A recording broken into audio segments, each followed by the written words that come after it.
Martin Gray had always thought his life was under control. By the age of 50, he owned a giant investment firm, a house on the Malibu coast, a penthouse in New York, and a private island somewhere in the Caribbean. His name often appeared on the covers of magazines, where he was called the architect of financial empires. But one evening, as he returned to his luxurious office, the phone rang as if someone had torn a piece of his inner peace. "Mr. Gray, have you seen the news?" The lawyer's voice trembled. "What happened?" Martin replied dryly, feeling the pressure build in his chest. "You are officially accused of financial fraud. The case has been opened by federal agents. This is serious." He froze. A live broadcast was already playing on the TV screen in the corner. His photo, cold and alienated, flashed on the screen with the caption, "Financial Titan or Fraud of the Century." Journalists shouted into the camera that he had spent years building a pyramid scheme, hiding behind funds, that his empire was bursting at the seams, and investors were preparing to file hundreds of lawsuits. Martin felt as if the floor had given way under his feet. He knew that his business had always been on the verge of risk, but he did not believe that anyone could distort the facts so much. But worse was another. Among those who spoke against him, he saw the face of the man he trusted more than anyone else. Andrew Collins, his partner and almost a brother, stood before the journalists and gave evidence. "I could not remain silent. People must know the truth. He lied to all of us." These words resonated more strongly than any sentence. Martin put down the phone, his fingers trembling. Years of friendship flashed before his eyes. Dinners with families, trips together, nights in the office when they built a company from scratch. And now this man he considered a brother was the main witness for the prosecution. He went out onto the balcony of his penthouse. New York at night was lit up with millions of lights, but they seemed alien. Only one question was spinning in his head. Why? His heart was beating fast. A lump was in his throat. The wind drove the cold right into his chest, but inside he burned with rage, mixed with despair. "No, I won't leave it like this," he whispered to himself. Below, the city continued to live its life, but for him time stood still. He did not yet know that this was only the beginning of a catastrophe that would take everything from him: money, friends, reputation. But it was this evening that he realized the empire he had built for decades could crumble in one night.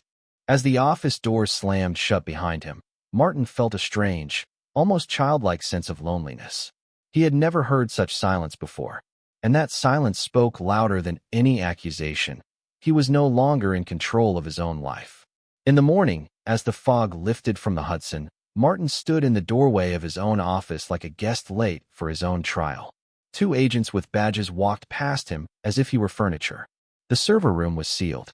The lawyers he had shared victories with avoided his gaze and counted something on their fingers in whispers, as if these numbers could stop the landslide. Martin opened the letter from the bank. A margin call, another one freezing the accounts, another one temporarily suspending him from the CEO position. At the board committee, Andrew looked impeccable, even posture, soft voice, unwavering confidence in every sentence. "The best thing for the company is to distance itself from the person who has become the focus of the investigation," he said, and the word person pricked Martin like a pin. Martin seized the opportunity to act. He offered a full audit, open access to internal correspondence, voluntary testimony. But the more he pressed for transparency, the thicker the smoke of suspicion became. Letters, with his signature, appeared in the media. Clean up reports by Friday. Transfer the loss to SBV. He knew how easy it is to take things out of context, how editing makes a crime out of a pause. But the public was not interested in context. On Twitter, they called him a modern Ponzi. Not friends, but journalists began knocking on the penthouse door, and one evening Elena stood in the middle of the living room and said flatly, "I'm taking Ava to my sister. This is not the end, but I will not allow our daughter to be photographed in the school hallway. Solve this if you can." She kissed him on the cheek, mechanically, without warmth, and left, leaving the scent of lavender lingering in the air, like a reproach. When he stepped outside, exhausted, an old man in a tattered jacket came out to meet him. "Gray," he said, "I put the money I made from selling my garage into your fund. You don't know me, but my life is in this screen now." The old man pointed to the phone with the graph that had been going up and was now curving down like a falling comet. Martin heard the words he had feared. You took my future. He wanted to explain the risks, the prospectuses, the small print, the distortions of the market. Instead, he said, I'm sorry. The old man nodded and left, leaving a hole in Martin's heart that had been cold all night. The next day, the arrest was brief and wordless. Fingers on the scanner, the metallic tint of the handcuffs. You have the right. In the 6-person cell, he sat on a narrow bench and looked at the concrete floor that smelled of bleach. You're no longer in control. That evening, the lawyer posted bail, but outside, cameras, flashes, questions that were more like sentences awaited him. And then the final blow. He went back to the office to get a photo of Elena and Ava, the one where they were laughing in the Santa Monica wind, and instead found an official letter signed by Andrew. The board has dismissed you. Access to the premises is revoked. Martin stepped out onto the sidewalk with an empty envelope in his hand. The Manhattan evening stank of beer and gasoline and other people's victories. He looked up at the dark glass tower that once bore his name and felt. His reputation was lost. His money was gone. His house was empty. And most terrible of all, something inside him that he had considered indestructible had been shattered. Trust. In his partners, in the system, in himself. He was staying in a cheap boutique hotel in Nolita, an ironic luxury for someone who had once owned an island. At night, he listened to the city breathe, and for the first time in a decade, he allowed himself silence without meetings. On the third night, there was a knock on the door. A woman stood in the doorway, her dark hair tied back in a bun, her coat showing no sign of weariness from long shifts. Martine Gray. It depends on who's asking. My name is Maya Chun. I was on the team that did your forensic audit 3 years ago. We almost got torn to shreds that time, remember? I remember you didn't like our evaluations. I don't like fakes. And I don't like it when innocent people burn for other people's sins. She went in, took a small metal safe from her bag, and set it on the table. This isn't in the case. And it probably never will be. But you should see it. Inside was an old hard drive, a few printouts with internal server stamps, and a short note. K. Someone in your server room sent me this anonymously. 2 years of nightly commit logs. Rules for automatic transfers from your accounts to the SPV that were never approved by the board. And signatures that appeared for hours while you were on flights or in the hospital with your father. Someone had you under their thumb. Martin leaned closer. The logs clearly showed that the scripts were being run by the user ACOL_, an account owned by Andrew Collins. The changes to the investor agreements were spelling corrections, but somehow they transferred the guarantees between the funds, subtly shifting the risk to Martin. This could be a fake, he whispered, though knowledge was already seething inside. I checked the hashes, the timestamps, the IP. These are real logs. But there's one more detail. Maya put a screenshot of the correspondence on the table. Andrew is arranging a meeting with a lawyer for a major competitor, Helios Ridge, who has long dreamed of taking over their client base. They were preparing your collapse. Perfect. Ethics are dead. The law is on their side. You are a great public target. Martin leaned back in his chair. Did I miss all this? Or didn't you want to see it? Somewhere in the distance, the subway hummed, as if the heart of the city was ticking away the time until an explosion. Why are you helping me? Because the truth is not about sympathy. It's either there or it's not. And also, I have a brother. He invested in your fund. He's not rich. I want to know who to blame. And what do you propose? We won't go to the cameras. We'll go to the jury data. Forensics, phone calls, signature chains. And I have a contact, a prosecutor with a reputation for being a fan of evidence, not headlines. Annabelle Roy. She doesn't love you, but the law is her religion. By the end of the night, Martin had signed on to a path where every step could destroy him or resurrect him. The big reveal hadn't just shattered the image of betrayal. He'd seen that the system he'd mastered was a labyrinth where victory went to those who knew how to turn off the lights. And if he returned to the darkness, it wouldn't be to cover his tracks, but to illuminate those of others. When they entered Annabelle Roy's office, the room smelled of coffee and paper. The prosecutor was not smiling. Gray, I'm not your PR agency. If this is an attempt at pressure, the door is behind you. This is not pressure, Maya replied and spread out the materials. 2 hours later, Annabelle, still unsmiling, tucked a strand of hair behind her ear. Interesting. If this holds up to scrutiny, we have collusion, signature forgery, and abuse of access. But you, Mr. Gray, are no angel either. Here are your aggressive assessments, packaged beyond reason. I admit it, Martin said dryly. I chased the indicators. I signed where I should have argued. But I didn't steal. And I didn't lie to the investors intentionally. If you prove the opposite, I'll sit. But if we prove it, someone else will sit with me. Annabelle nodded. Okay, I'm not your lawyer. I'm the law.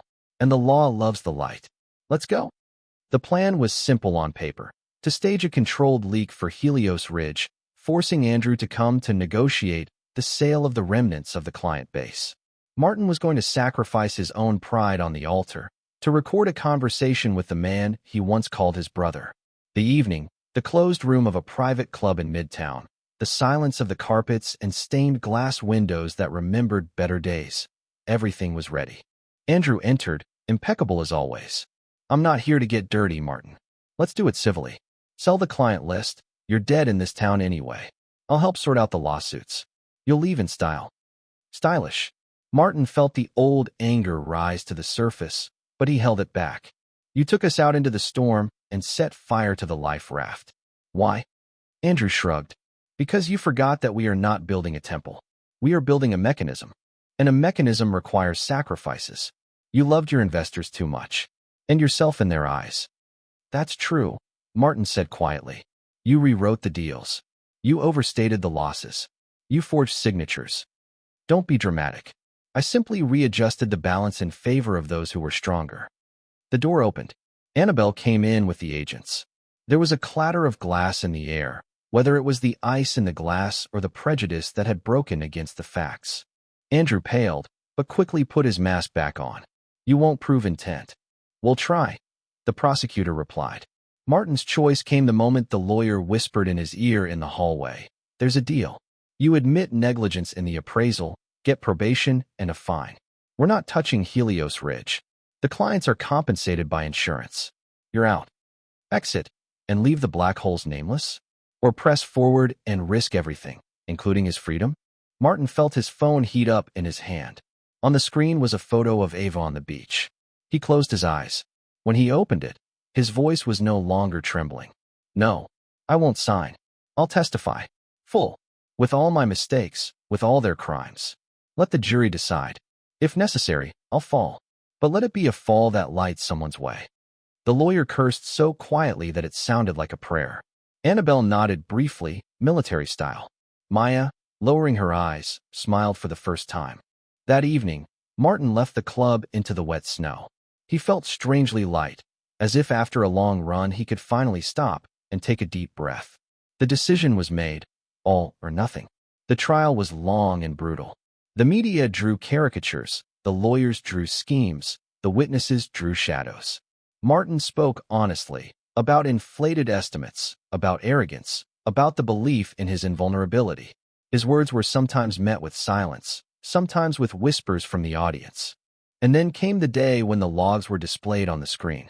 As the expert's fingers ran over the codes like a pianist over the keys, the hall became so quiet that you could hear someone in the back row clicking a pen cap. The puzzle came together.